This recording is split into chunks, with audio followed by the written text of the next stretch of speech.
McCain campaign officially turned from troubled to cringy today. We're in mustard on the shirt, toilet paper on the shoe, sending out emails in all capital letters territory. Don't believe me? I have a list. First, with Senator Obama off the campaign trail to visit his ailing grandmother, McCain launched what is possibly the most grievously fear-mongering ad since Lyndon Johnson's Daisy ad, the one with the mushroom cloud. Except this time, it's 2008, not 1964. And being that obvious about how desperate you are and your fear-mongeriness is pathetic instead of just scary. Mark my words. It will not be 6 months before the world tests Barack Obama. The world is looking.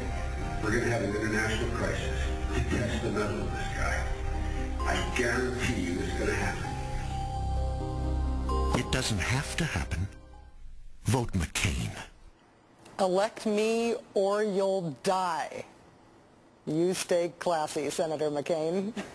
Try maybe to avoid obvious signs of desperation, particularly when your guy, Joe Lieberman, said exactly the same thing about you potentially getting elected. Our enemies will test the new president early. Remember that the truck bombing of the World Trade Center happened in the first year of the Clinton administration. 9/11 happened in the first year of the Bush administration. John McCain is ready to take the reins on January 20th, 2009. He doesn't need any training. So why didn't the Obama campaign turn out a big B-grade horror movie attack ad against McCain when Lieberman said that about electing him? Oh, it's because it turns out they're not nearly as embarrassing and desperate as the McCain campaign is. Okay, so that's item number 1 on our list, most pathetic ad ever. Second on the list, like Barack Obama, Governor Palin also left the campaign trail today, but not to visit an ailing relative. No, with 11 days to the election, she spent 2.5 hours giving a sworn deposition in the Troopergate investigation into her abuse of power as Alaska governor. Heck of a way to get out the vote. We will have much more on that story, which Palin is calling Tasergate, later on in the show. The third item on the sad, sad list of campaign embarrassments today was the news that the highest paid employee of McCain's whole presidential campaign for the whole first half of this month was not his chief foreign policy advisor, clearly not his chief economic advisor. No, it was Governor Palin's traveling makeup artist, who also works on the reality show So You Think You Can Dance. She got paid more than $22,000 for the first 2 weeks of October alone. Good for her. That said, it's all the more embarrassing after embarrassing list item number 4, the revelations about the campaign spending $150,000 on clothing for Governor Palin. John McCain's response to that embarrassing revelation when asked about it by reporters in Florida, he said, quote, "She needed clothes." Well, who among us doesn't need 100 clothes? Personally, I need a lifetime supply of tires and Mad Libs and beer. But I wouldn't expect my presidential campaign to pay for those things, not if I ever wanted to solicit another donation again, ever. Governor Palin's response to Wardrobegate actually made this whole embarrassing thing worse than it needed to be. She told the Chicago Tribune, quote, "That whole thing is just bad. Oh, if people only knew how frugal we are. I don't think it was anywhere near, what did they say, 150 grand? It wasn't anywhere near that. Those are not ours. That's not even my property. It's kind of painful to be criticized for something when all the facts are not out there and are not reported." It was your campaign's report of the spending, Governor. Do you see a theme developing here? Hang on, there's more. Item number 5 on our list of the campaign's pimples on prom night. Well, the Associated Press has reported that Senator McCain plans to speak to his devotees election night via video remote while he stands at an outside location on the lawn at the hotel where his supporters will be meeting. Aides said McCain might drop by the election watch party at some other point. Thanks for helping out. I'd shake your hand, but I'm not really planning on going inside. Item number 6 on this list, all the McCain staffers and senior Republicans who couldn't stop themselves from blaming each other for the campaign's decline to Robert Draper of the New York Times Magazine, and now today to Politico.com. The long knives are out and they are sharp. Quote, "One well-connected Republican in the private sector was shocked to get calls and resumes in the past few days from what he said were senior McCain aides."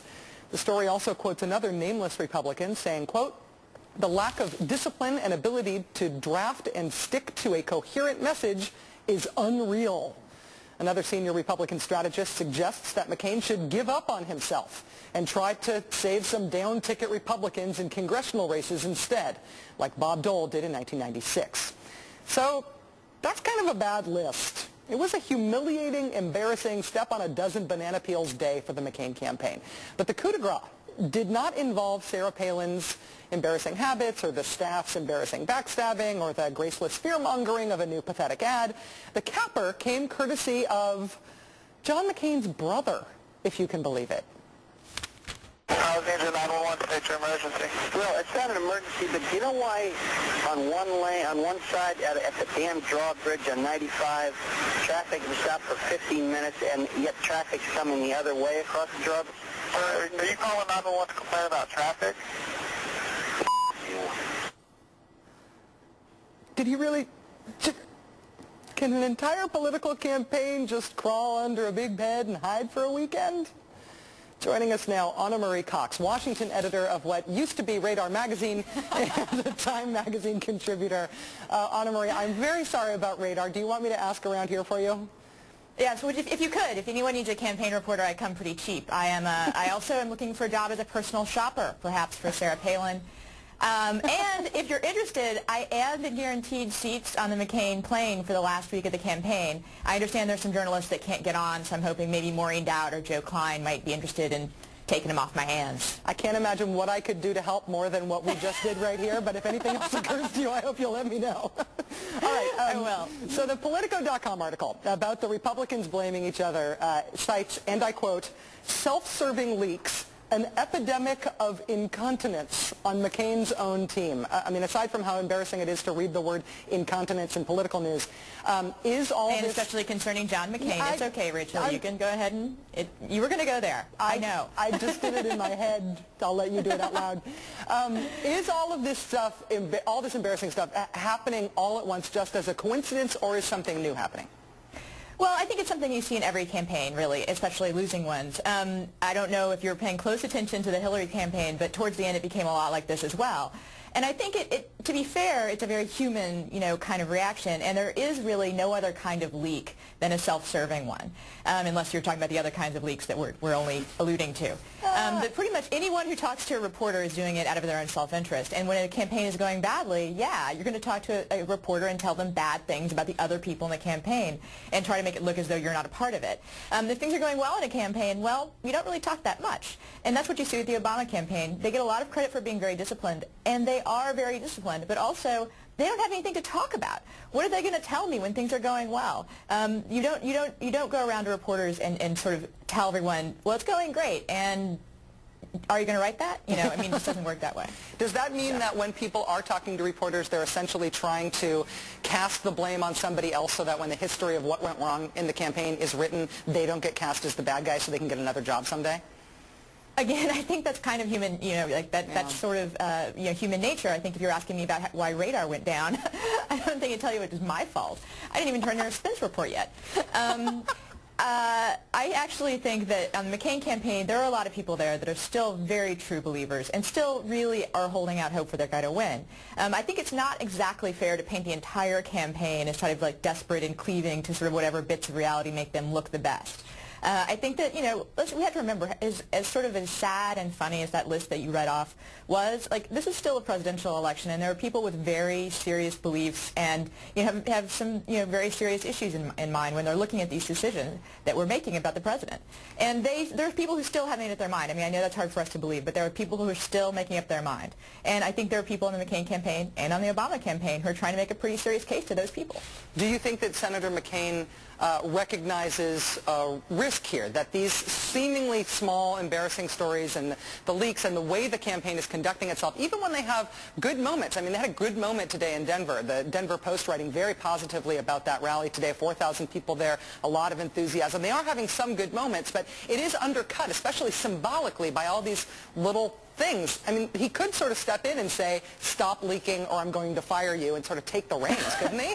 Well, Yeah, he could. I don't know if they have that kind of control over their campaign at this point. I think that's one of the problems. I think there's a very diffuse sort of sense of leadership, and I don't know if McCain could really get down on that level and talk to individual people that way. I'm not sure if I'd want him to, quite frankly. That's sort of what campaign managers are for, and I think they have a little too many of them on the McCain campaign, perhaps. What I do think is that things are going well for them in some areas, and they are having a hard time getting attention for those things that are going well.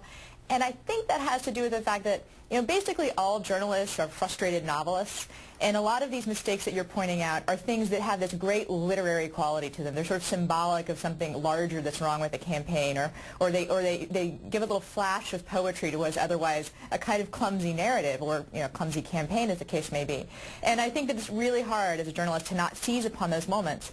In fact, I actually suspect that McCain himself understands that impulse, because he is, remember, he's kind of a literary guy himself. His books are nothing to be ashamed of.